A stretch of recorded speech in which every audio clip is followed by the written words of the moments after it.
Hey everybody, Jake here from Bearded Gear, and I've got a cool little box to open right now. This was actually just sent to me by my buddy Jeff from Cutlery Shoppe. Jeff is the owner of Cutlery Shoppe, and I've gotten to know him little by little from the Millie PM2 Para 3 Club on Facebook. We've had a number of conversations in some kind of live chats over there, and then also I've just seen the things he's posted and the interactions he's had, and I've really grown to respect Jeff. Plus, a lot of the guys that I respect in the community have a lot of respect for Jeff. So he's a really cool dude, and recently he loaned me the ZT707 to review, and we've talked quite a bit since and have gotten a little bit closer. And the other day he reached out to me and asked if I had experienced a Dragonfly, and I said no, not really generally into backlocks, but I've heard good things. I've handled them, you know. And so he asked if I'd be willing to check out their new glow-in-the-dark one that they did as an exclusive. And I said, yeah, absolutely, I'd like to check one out.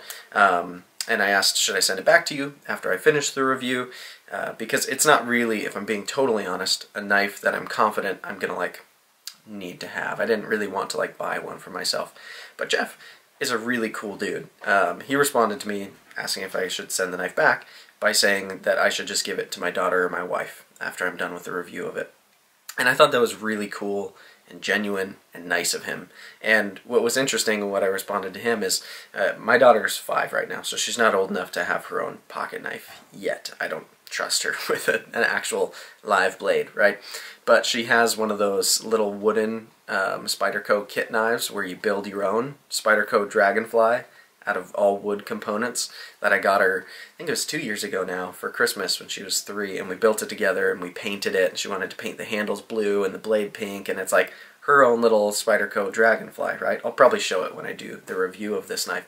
But it's just cool that now I have an actual real Dragonfly for her, and she'll think it's awesome that it's glow in the dark. It's like this cool little knife that will be hers, and we'll have it kept safe until she's old enough and responsible enough to actually be trusted to keep it in her own possession. But this will be my daughter's first real knife, which is really, really cool of Jeff. In the meantime, I will be reviewing this knife based on its own merits, not just as a child's knife. So that is worth stating as well. How does this box open? Am I a crazy person? Alright, I think I figured it out. So yeah, we're going to bust into this, check it out, and then I'll do a first impressions the next couple of days. We'll do a full review ultimately. But I did really genuinely just want to take a second to say Jeff is worthy of the respect that I've seen him get, and the closer I get to him, the more I like Jeff as a guy. He's just a really cool dude. Oh, sweet. One thing Jeff is also known for in the community is the way he packages stuff. So there's a whole bunch of candy in here. And then, on top of that, there's some of these really cool flight tags. I'm trying to do this without getting everything everywhere. So he does these flight tags. Say Cutlery Shoppe on this one. And then we've got Spyderco right here. I was holding that wrong, wasn't I? Cutlery Shoppe right there.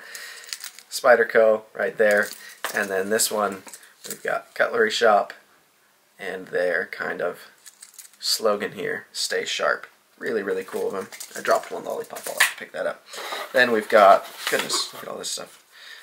A sticker.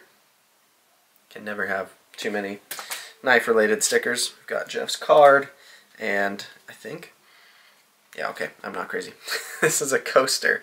I thought for a second it was one of those air fresheners, because it's that type of material, but it looks to be a coaster. So this is going to live on my desk for a little bit and keep my wife happy, because I always leave my mate sitting there and the condensation gets on our desk, and it's a whole thing. But fear not, I have a Cutlery Shoppe coaster now. I always get a kick out of these tiny Spyderco boxes. This is the box that the Lil Native or the Poachy will come in, and I just think it's funny to see such a minuscule version of the box. Oh, also, almost missed it, Cutlery Shoppe pen in there as well. So, a bunch of candy, a pen, a coaster, a sticker, some flight tags. That is really, really cool of you, Jeff. So, thanks, buddy. Alright, so in here we have the Dragonfly 2. It says plain glow in the dark. So, the scales on this one are glow in the dark. I know that. I think I remember that the blade steel is VG10. We'll confirm that in just a second. But the Dragonfly is really a tiny little knife. There are certainly smaller knives that exist, but it's real small. These scales look pretty cool. Glow in the dark material kind of looks like Jade G10 to me. It's got like this little bit of a greenish hue. I've never personally, if I'm being honest, I've never really been into the material for myself on knives, and I think, honestly, where that really stems from is as a kid growing up, I shared a room with my brother for my whole early part of my childhood.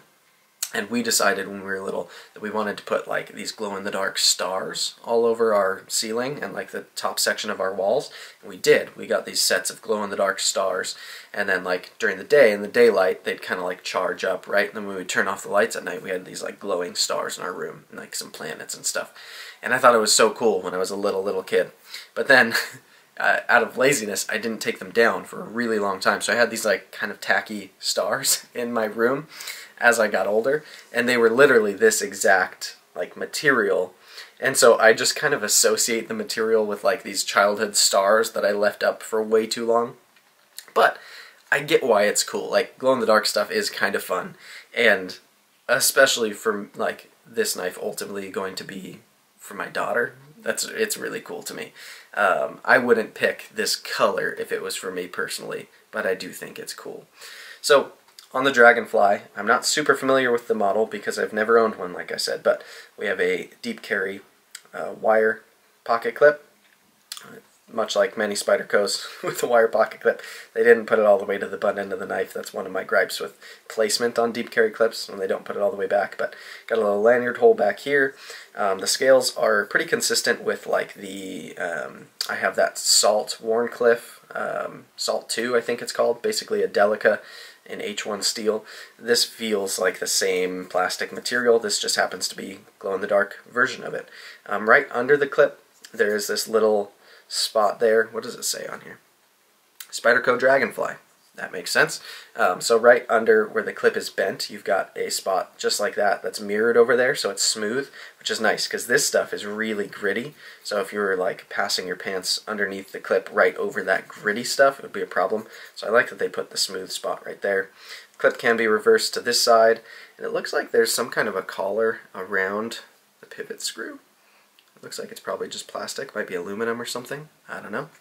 This one is a backlock, which, no secret, not a big fan of backlocks generally, although I feel like on certain kind of tool-like knives or specific purpose knives, I can forgive it a little more. Like, if I were to pick between a Para 3 and a Native 5, the Para 3 is my favorite knife out of the two of them because I like the compression lock better.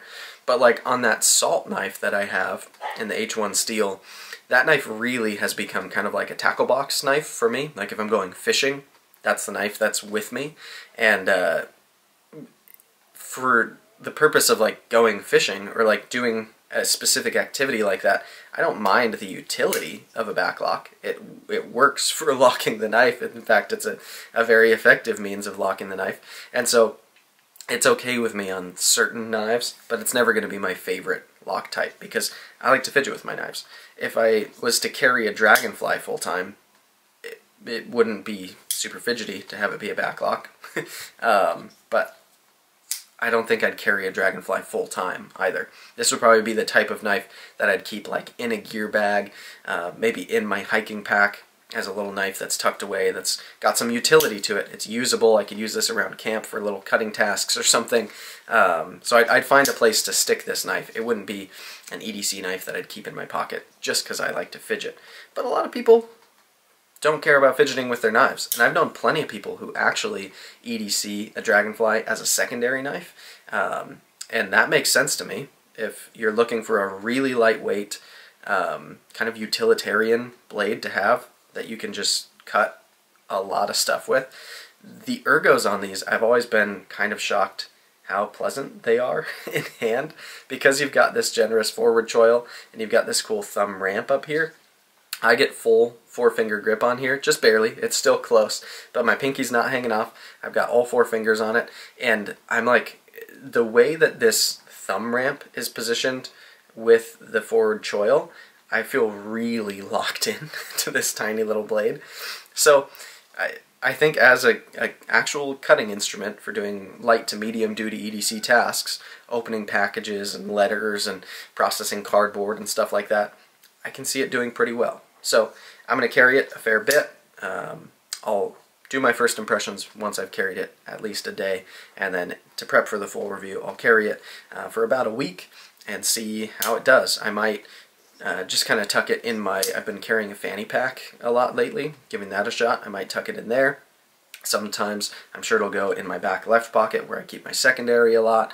Sometimes I may toss it in a coin pocket. I'm just going to kind of experiment with it, see how it goes, and then I'll be doing a full review on it. But this is the Cutlery Shoppe exclusive glow-in-the-dark Dragonfly.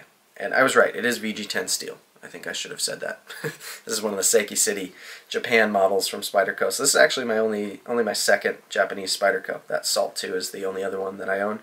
And I'm excited to try this out a little bit. And I'm sure my daughter is going to be thrilled when I'm done reviewing it, that it will become her knife. So, thanks, Jeff. I really appreciate it, dude. Link down below will be Cutlery Shoppe on Instagram and their website. Anywhere that it makes sense to link to them, I'll have linked down below. Cutlery Shoppe, absolutely one of the best retailers in the game right now. They are on my list of favorites for sure, and they get my stamp of approval for anybody who's looking to buy not just Spydercos, but they carry a lot of stuff. So I keep saying it, but I will be doing a video relatively soon. I just gotta sit down and make it happen, of who my favorite retailers are and why, and Cutlery Shoppe will be on that list. So, thank you so much, guys. I appreciate it. Again, this is their exclusive Dragonfly, the glow-in-the-dark version, and there will be more to come on it soon. So, thanks for watching.